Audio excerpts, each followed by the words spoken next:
Hi guys, welcome back to my channel. I am Lucy, and if you're new here, we talk about all things allergies. So today we are going to be talking about the very big question of what to do if you think your child is potentially allergic to something.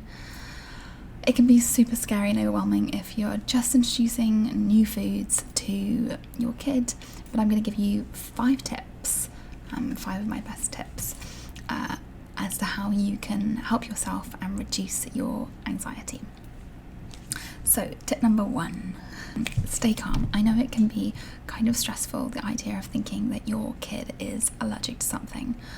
I 100% get it.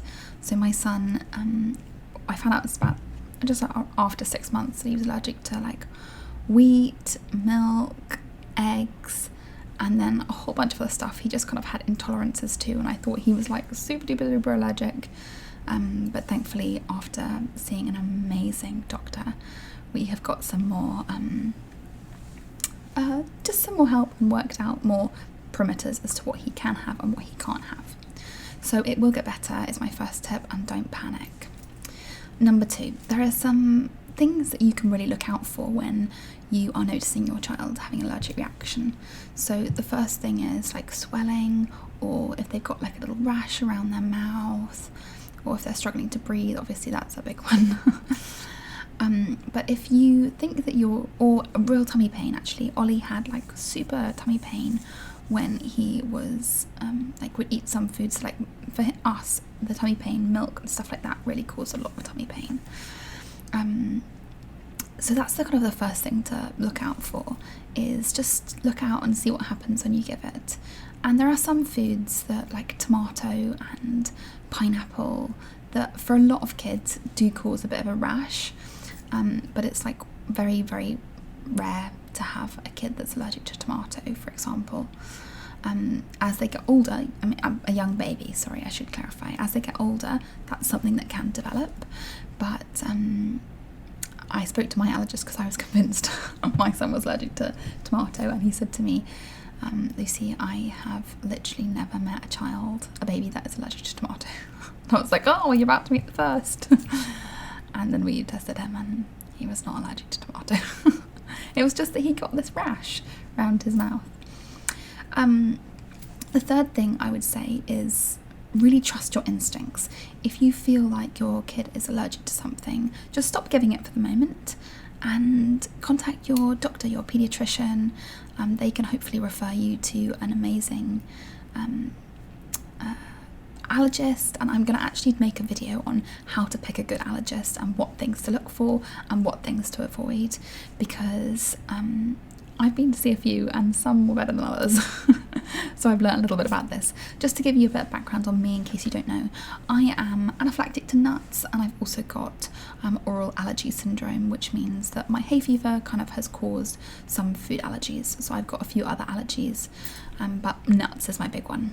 Tip number 4, if you think your child is having a serious allergic reaction, if they're struggling to breathe, if their face starts swelling up and you're anxious, call 999 or 911 or 919 or 9, whatever the emergency number is in your country, call it. It's totally worth it. The first time my son had eggs and he was allergic, his face started swelling up, and I called my pediatrician as fast as possible. And I'm going to do a video actually. If you've never given your child peanuts, I'm going to make a video as to some really safe ways that you can introduce peanuts if you're worried that your child might have an allergic reaction. So I'll do that, but I can give you a little brief vibe now. One thing to do is just to test it out on their skin before you give it. So you can put a little bit of peanut butter just on their skin, and if they start to flare up immediately, then you know, okay, maybe not giving it straight away. The other thing is if a kid has eczema and an egg allergy, then they're more inclined to have a peanut allergy. It doesn't mean they necessarily will have a peanut allergy, but they're more likely than somebody who doesn't have an allergy to egg or eczema. So if your kid doesn't have an egg allergy and doesn't have an eczema allergy, then I would feel more confident about giving your child peanuts. There've also been some really interesting new articles out about that they actually, a lot of the allergists are now suggesting giving peanuts as early as 4 months old, which I know, whoa, all the doctors are saying 6 months. What are you saying, Lucy? I know.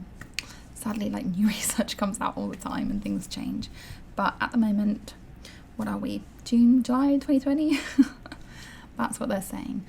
And I wish that I had actually done that. I thankfully,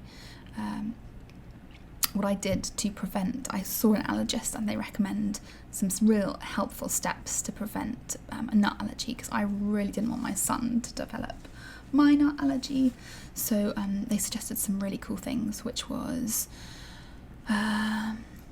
giving the peanuts or like some high allergen foods every week for 2 weeks for the first 6 months of their life.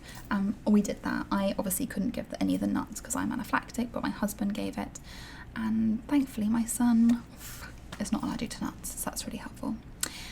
Anyway, that's it for today. So stay tuned if you want more tips, or you're interested in allergies, and subscribe, hit the like button, do all the things you're supposed to do. And thanks for watching. Bye.